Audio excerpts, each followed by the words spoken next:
नमस्कार, मैं हूं वंदना त्यागी और आप देख रहे हैं न्यूज़ 18 राजस्थान का डिजिटल चैनल। कतर से भारत आ रहे एक जहाज पर होर्मुज स्ट्रेट में कथित तौर पर हमला हुआ है। इस जहाज पर ड्रोन से हमला किया गया। हमले का शिकार हुए जहाज पर 29 क्रू सदस्य थे, जिनमें 4 भारतीय नागरिक हैं।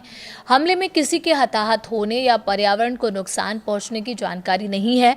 जानकारी के मुताबिक सभी क्रू सदस्य पूरी तरह से सुरक्षित हैं। ये घटना ओमान की खाड़ी में होर्मुज जलडमरू मध्य के पास हुई है। सूत्रों ने बताया कि हमले के बाद जहाज के इंजन रूम में आग लग गई और बेहद ज्यादा धुआं उठता हुआ देखा गया। ये जहाज कतर के रास लाफान से भारत के दाहेज आ रहा है।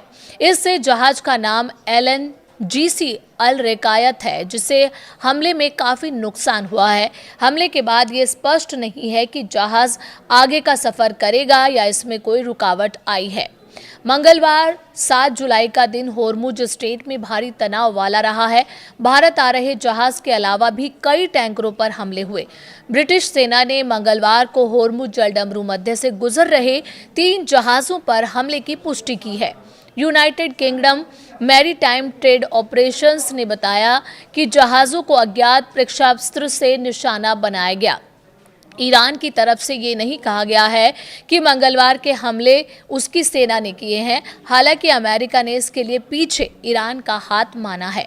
बताया गया है कि इन जहाज़ों को निशाना तब बनाया गया जब ये जहाज़ ईरान के तय किए गए समुद्री रास्ते से भटक गए थे। ईरानी सेना ने जहाज़ों को होर्मुज स्ट्रेट में उनके तय किए गए रास्तों से ही गुजरने के लिए कहा है।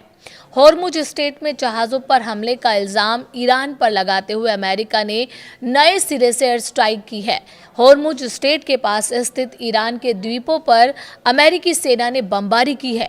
ईरानी मीडिया ने अमेरिकी हमलों की पुष्टि करते हुए बताया है कि केशम और बंदर अब्बास में बुधवार तड़के धमाकों की आवाज़ सुनाई गई है। यूएस सेंट्रल कमांड ने ईरान पर हमले के बाद जारी बयान में कहा गया है कि अमेरिकी सेना ने अंतर्राष्ट्रीय जलमार्ग में कमर्शियल जहाज़ों को निशाना बनाने के जवाब में अटैक किए हैं।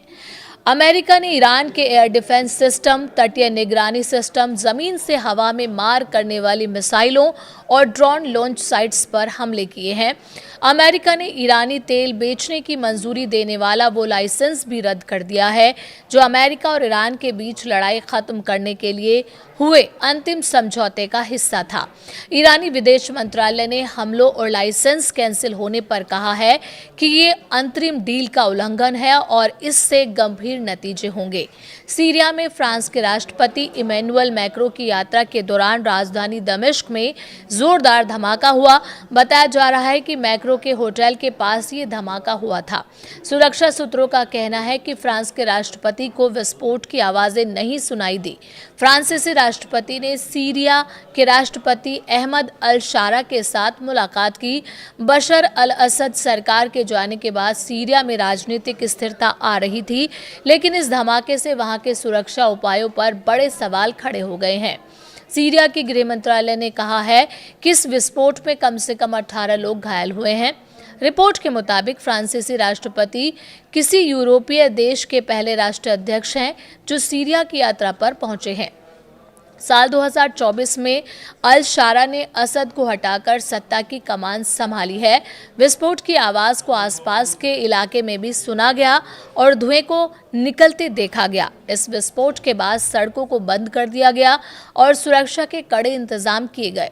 रॉयटर्स की रिपोर्ट के मुताबिक फ्रांसीसी राष्ट्रपति के सुरक्षा कर्मियों को यह आवाज़ नहीं सुनाई दी। प्रत्यक्षदर्शियों का कहना है कि सड़कों पर खून के छींटे देखे गए। विस्फोट के बाद एक गाड़ी में आग लग गई। अभी तक किसी भी गुट ने इस हमले की जिम्मेदारी नहीं ली है। सीरियाई मीडिया के मुताबिक ये धमाका 4 सीजन होटल के पास हुआ, जहां पर इमैनुअल मैक्रों ठहरे हुए हैं। सीरिया के गृह मंत्रालय ने कहा कि कम से कम 18 लोग घायल हुए हैं, इसमें 4 पुलिस वाले भी शामिल हैं। साना न्यूज एजेंसी ने ये जानकारी दी है। एक सुरक्षा अधिकारी ने अल जजीरा से कहा है कि ये धमाका जिस इलाके में हुआ है वो नागरिकों से भरा हुआ है। उन्होंने इसे आपराधिक कार्रवाई करार दिया। उन्होंने बताया कि ये धमाका पर्यटन मंत्रालय के पास हुआ। यहीं पर Emmanuel Macron four seasons hotel में रुके हुए हैं। मैक्रो के ऑफिस ने कहा कि इस धमाके से यात्रा पर कोई असर नहीं पड़ा है और ये सामान्य तरीके से चल रही है।